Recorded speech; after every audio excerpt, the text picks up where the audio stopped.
ఇప్పుడే ఒక పెద్ద ఛానల్లో లైవ్ చూశాను. Heart wrenching video.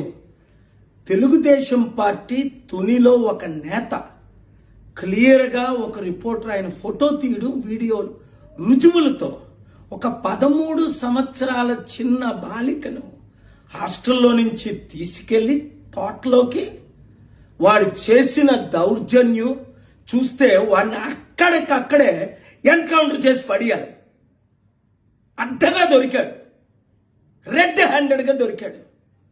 ఏం చేస్తున్నావు అనిత? నువ్వు హోమ్ మినిస్టర్ అయి ఏం చేస్తున్నారా నువ్వు? పవన్ కళ్యాణ్ డిప్యూటీ సీఎం అయి 30,000 బాలికలు పోయారు అని వాగిన పిచ్చి కుక్కలాగా నువ్వు, నీ గవర్నమెంట్లో ఏమవుతుంది? చంద్రబాబు నాయుడు నీకు బుద్ధి లేదా?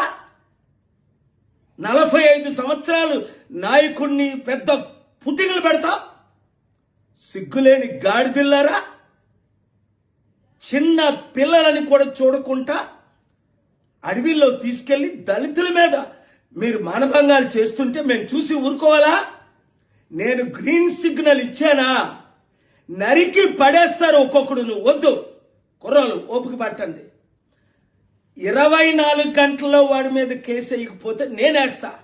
ముఖ్యమంత్రి మీద, ఉప ముఖ్యమంత్రి మీద, హోమ్ మినిస్టర్ మీద, టీడీపీ ఎవరైతే అడ్డగా నిలబడతారో వాళ్ళ మీద. పాపం పండిపోయింది ఈ బ్లడీ బాస్టర్స్ది. రేపిస్టులు రోడ్ల మీద ఏమి 1% సత్యం లేకుండా అసత్యాల్ని మీరు సత్యాలుగా చూపిస్తారే కొందరి మీద. ఇంత రెడ్ హ్యాండెడ్గా దొరికిన వాళ్ళని వదిలేస్తారా? టైం వస్తుంది, నడి రోడ్డు మీద ఏం జరగబోతుందో గుర్తించుకోండి. అనేక దేశాల్లో ఏం జరుగుతుందో. యూత్ బ్లడ్ బాయిల్ అయిపోయింది. బీసీల బ్లడ్, కాపుల బ్లడ్, దళితుల బ్లడ్, ఎస్టీల బ్లడ్ బాయిల్ అయిపోతుంది.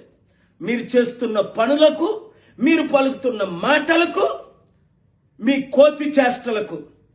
పైన దేవుడు రెచ్చిపోయి ఉన్నాడు, కిందని ప్రజలు రెచ్చిపోయి ఉన్నారు.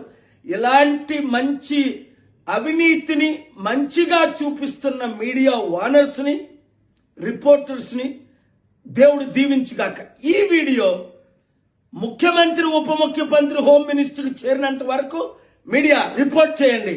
24 గంటల్లో నేను బయలుదేరుతున్నాను హైదరాబాద్ నుంచి. ఇది కానీ ఎఫ్ఐఆర్ అవ్వకపోతే.